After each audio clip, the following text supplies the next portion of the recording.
Hello' student, আজি আলোচনা কৰিম ক্লাছ 9-ৰ পুনৰালোচনাৰ 6 নম্বৰ কুৱেশ্যনটো। 1 নম্বৰ কুৱেশ্যনটো দিয়া আছে 10x - 25 ডিভাইডেড বাই 2x - 5।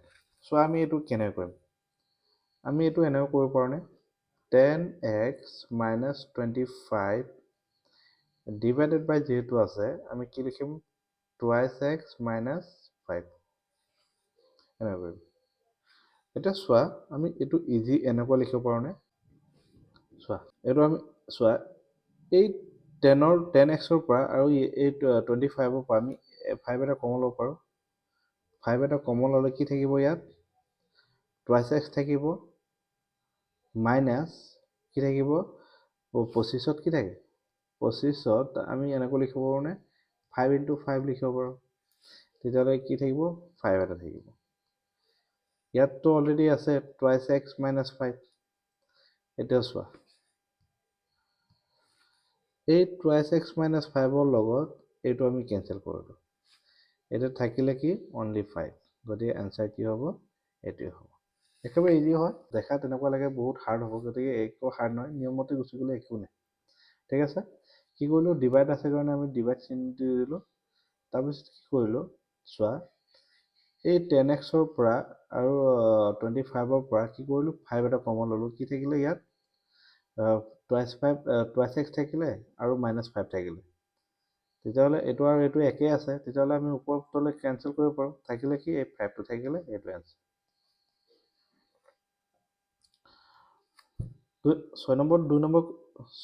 নম্বৰ কুৱেশ্যনটো কি দিয়া আছে চোৱা 20 × y + 4 ইনটু কি আছে y² + 5y + 3 ডিভাইডেড বাই 5 × y + 4।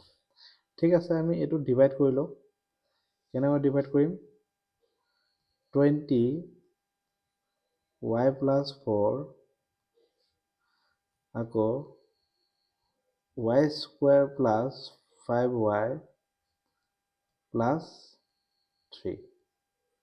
ঠিক আছে, ডিভাইডেড বাই কি আছে 5y + 4। চোৱা এইটো আমি ইয়াত আমি কেঞ্চেল কৰিব পাৰোঁ। এইটোৰ লগত এই y + 4 লগত এই y + 4টো আমি কেঞ্চেল কৰিব পাৰোঁ। আৰু 5 মানতো 1 টাইম যাব, 5 দি কাটিলে 20 মানত কিমান যাব 4 টাইম যাব। থাকিলে কিমান 4y²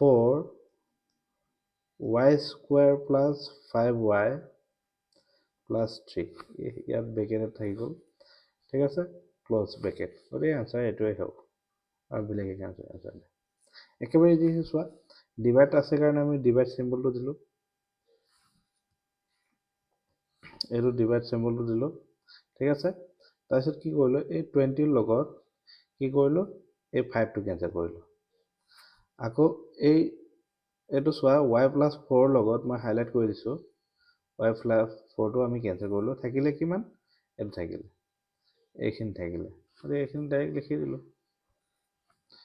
1 নম্বৰটো কি দিয়া আছে কি আছে 4u² + 25u - 21 ডিভাইডেড বাই u + 1। তেতিয়াহ'লে চোৱা আমি এইটো এনেকৈ লিখিব পাৰোঁ 4u² + 25টো ঠাইত আমি চোৱা এনেকৈ লিখিব পাৰোঁ।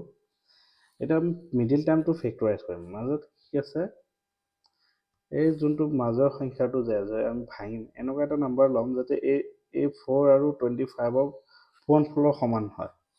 অৰ্থাৎ আমি চোৱা 4 × 21 কৰিলে কিমান হ'ব 4 × 1 = 4, 4 × 1 = 4 আৰু কি আছে 4 × 2 = 8। এইটো যদি আমি ভাঙো 2 দি ভাঙিলে কেইবাৰ যাব ইয়াত 2 দি ভাঙিলে কেইবাৰ যাব 4 বাৰ যাব, ইয়াত 2 বাৰ যাব, আকৌ 2 দি ভাঙিলে এবাৰ যাব, 2 বাৰ যাব, এবাৰ যাব, 3 দি ভাঙিলে 7 বাৰ যাব। অৰ্থাৎ আমি এনেকৈ লিখিব পাৰোঁ 21 এই দুটা ইনটু কৰিলে কিমান 21 পাম আৰু এই দুটা ইনটু কৰিলে কিমান 4 পাম। 21 + 4 = কিমান পাম 25 পাম। ঠিক আছে, তেতিয়াহ'লে আমি এনেকৈ লিখিব পাৰোঁ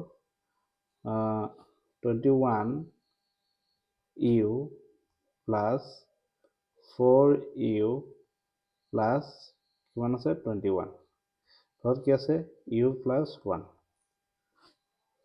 এতিয়া চোৱা আমি এনেকুৱা লিখিব পাৰোঁ নে এইটো এই দুটাৰ পৰা কমন লৈ লোৱা এই দুটাৰ পৰা কমন লোৱা এই দুটাৰ পৰা কি আছে u এটা কমন আছে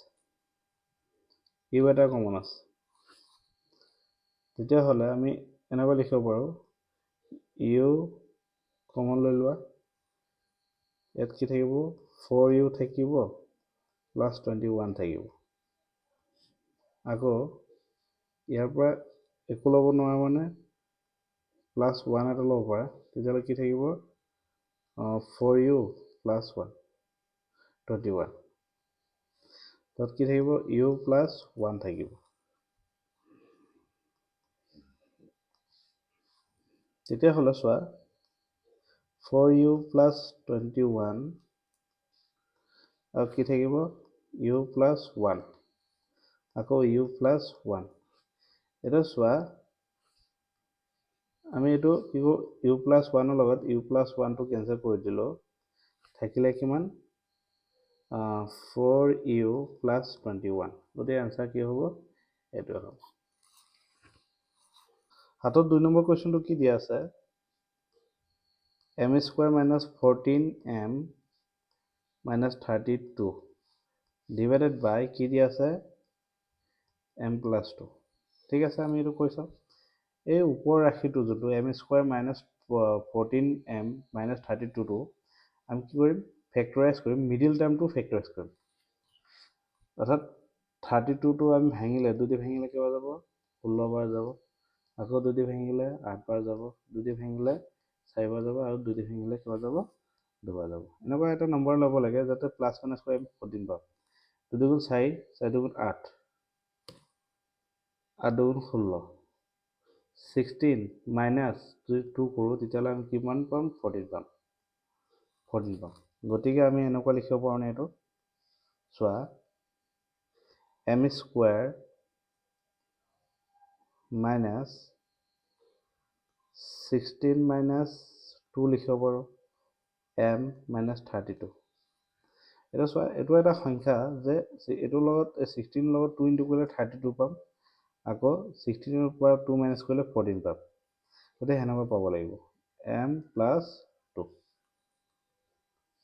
এটা চোৱা m স্কয়াৰ minus কি হ'ব